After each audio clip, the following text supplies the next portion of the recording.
everybody. Dan Illman, Mike Beer, taking a look at the DRF race of the day for Wednesday, December the 20th. Race number 8 at Tampa Bay Downs. Full field of 2-year-old fillies. This is a maiden special going 6.5 furlongs. As we take a look at this bunch, Mike, it's a pretty interesting group because you have a couple of first-time starters. You've got a couple of horses coming off layoffs. You've got a couple of horses that haven't done much but are switching surfaces. It's probably too early to give up on any of them.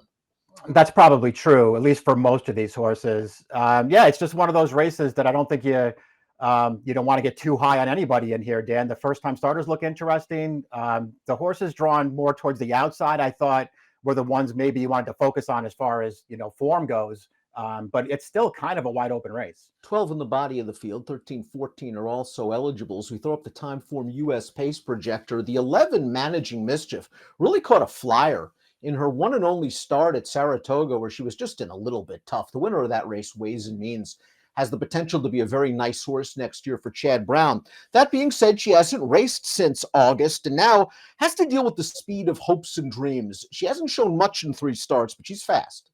Yeah, she is fast. I thought Hopes and Dreams might be fast. It's early in here. I guess we'll see how it feels like. This is big class relief for the 11 Managing Mischief. And she did break very alertly in her debut. That just wasn't a particularly fast pace, Dan, and she got outrun. If the pace is hot, think about the 6. You Light Up My Life. You'll note that LP flag over her chiclet. That indicates she has the fastest time form US late pace rating. Let's kick things off with a first-time starter. That's the number 1, Autumn Evening. This is a daughter of Malibu Moon. She breezed in 10-5 before selling for 6 figures earlier this year. Interesting post position down on the rail. She's going to have to break quickly. Malibu Moon 13% with 2-year-old debut winners. The Dam, however, won 6 route races on the turf. The second Dam is stakes winner on the turf going a mile, maybe grass. Yeah, a lot of turf on the bottom. We'll see. I don't mind them starting out on dirt, at least, especially against a field like this one, Dan. I mean, it doesn't feel like she's catching a bunch of killers here. If she can run, they did pay, they paid up for this horse a little bit at the sale after a decent looking breeze. I thought the work tab's a little limited. I don't know a lot about this trainer, but this horse is far from impossible. The 2 is Southern Cotton. She's raced once in her career and she didn't do much. But that being said, she was down at Gulfstream Park racing over there to Pita Surface. She took a little bit of money that day. Again, it's too early to give up on a horse like this. I just wish she did a little bit more running in her debut. Yeah, I don't really know what to say about this horse. Maybe she's way better than she looks, but I mean, I thought I couldn't find anything to hold on to here, Dan. I've never heard of the sire before. The Dam couldn't run at all, and based on this horse's debut, she can't run at all either. The 3 is Hopes and Dreams. She's expected to be on or near the lead, and she has shown speed in her prior 3 starts. Now, she's coming into this race off a 3-month layoff. The lack of stamina has been the major issue for Hopes and Dreams. Last time out, she carved out a pretty quick pace. She was kind of battling with 2 other horses. The problem is, while she tired, one of the horses she dueled with, a big long shot, held on for second. Yeah, I didn't like her last race. I mean, if she showed up here off of the 2 Mama starts, I think you could argue that she should be the favorite in this race. She ran fine. And those 2 starts, she was bad last time, but there's been a layoff since then. I suspect she'll run better in here. The horse she finished ahead of last time out came back to place in a maiden special weight at Charlestown, but only earned a 37 by her speed figure. Lady Lila made her career debut in the same race as Southern Cotton. Neither one of them ran very well. Lady Lila finished 11th, was beaten about 30 lengths that day. The 4th finisher came back to win a $35,000 maiden claimer on the synth with a 70 buyer. Similar situation as Southern Cotton, other than this filly took no respect at all in her debut. Yeah, I'll pass on the 2 horses exiting the all-weather race there on November 10th at Gulfstream. Max's Pick is the number 5. She's raced twice on dirt at Delaware Park. Now, last time out was just a kind of an odd race. They ran 1, 2, 3, 4, 5 all the way around the track. There was no running going on whatsoever, and Max's Pick finished evenly. The runner-up from that race, though, did come back to win for 25 at Delaware with a 55, then placed in a starter allowance with a 59 buyer. Max's Pick, lightly raced, could improve, might work out a decent trip for mid-pack. All those things are true, and she'll probably be a pretty fair price in this race, too. So, I won't go too hard on the offensive against this horse. I haven't liked either of her performances so far, Dan. I don't think she did a ton of running either time, but she's a big price if you like her. The 6 is You Light Up My Life, the horse with the fastest time form US late pace rating. She started twice, and unlike a horse like Hopes and Dreams, she's the polar opposite. This horse doesn't have any kind of early speed, but she'll run on at the end. I look at her pedigree.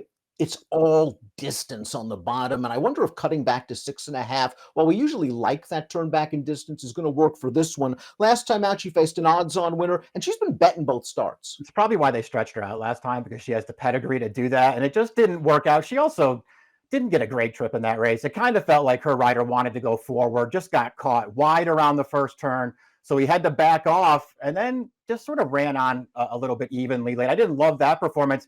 I thought she ran maybe better than it looks in her debut sprinting, though, Dan. Very awkward start in that race.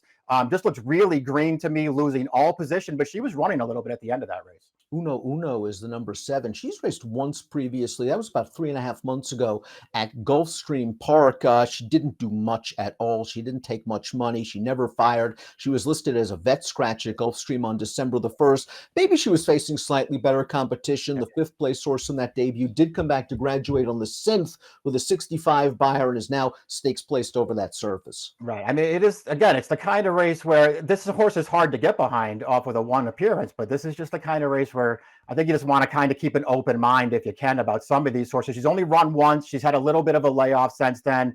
If you can find some kind of an excuse for that first effort, Dan, this is the kind of horse that maybe you want to stay positive on for one more start at a big price. Well, Fluffy's been very, very consistent. She's logical in this race. Maybe she just found the right spot. She's hit the board in 5 of her last 6 starts. Last time out, she was wired in a moderately paced race by the favorite.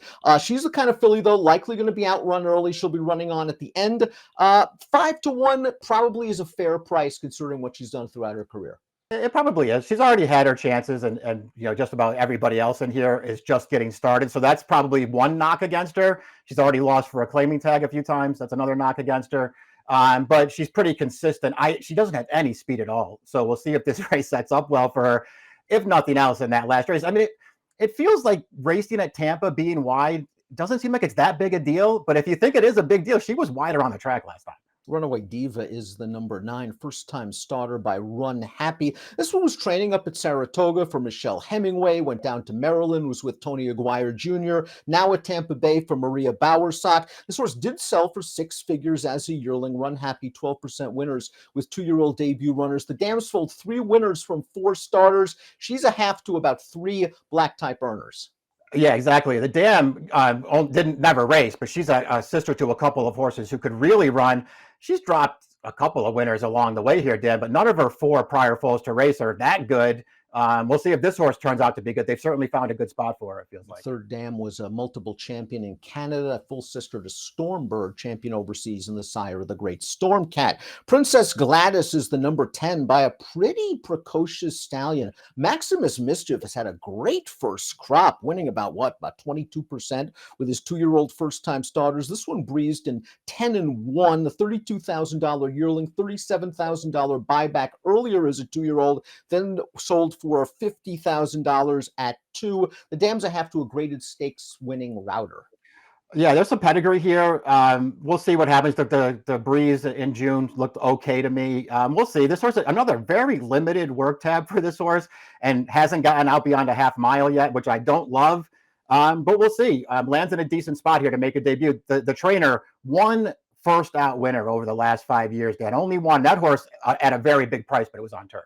Conversely, the trainer of another Maximus Mischief filly, the 11 Managing Mischief, that's Tim Ham. He does very well with his young horses, and this one was extremely ambitiously placed in her debut. She just happened to catch Ways and Means for Chad Brown, an impressive debut winner. Came back and ran second in the Grade 1 spinaway before being sent to the sidelines. This filly actually took a little bit of money that day. She broke right on top, and then she was scrubbed on. She couldn't keep up with those fractions. It's not like they were blazing. She stayed on to finish evenly. The layoff is a bit of a concern, Mike, but with that sort of break against this kind of field, she figures to be right there when they turn for home. Yeah, exactly. I mean, she's really easy to make a case for, just for all of the reasons that you just said, Dan. Personally, I didn't love her debut. As you mentioned, she got out of the gate really well, and then just really wasn't ever fast enough to go with those horses. But listen, comparing that field to this one, fair to say she was just in too tough in the career debut. This is a way better spot. I suspect she goes favored. Completing the field of horses entered in the body of the race is the 12 Fleur de la Cour. Trainer's been doing very, very well this year and has gotten off to a nice start at Tampa Bay Downs. This one faced a runaway in her debut at Presque Isle Downs over the synthetic. Ran okay in the dirt last time, finishing just behind Fluffy. Was sort of down inside while Fluffy was outside. Yeah, true enough. Listen, this horse bumped into a killer in her debut there and just had no chance. That horse has come back to run really well again for Clement. Who knows how good that horse is? And then bumped into another blowout winner last time. I realized that the trip was fair and that she wound up fading to fourth. I would argue she ran the second best race that day, chasing that horse on the lead the entire way. She just got tired at the end. I think she's run okay in both of her starts, and it feels like this is a way easier spot. Two fillies on the also eligible list. I guess I'd lean towards the 14 Verena.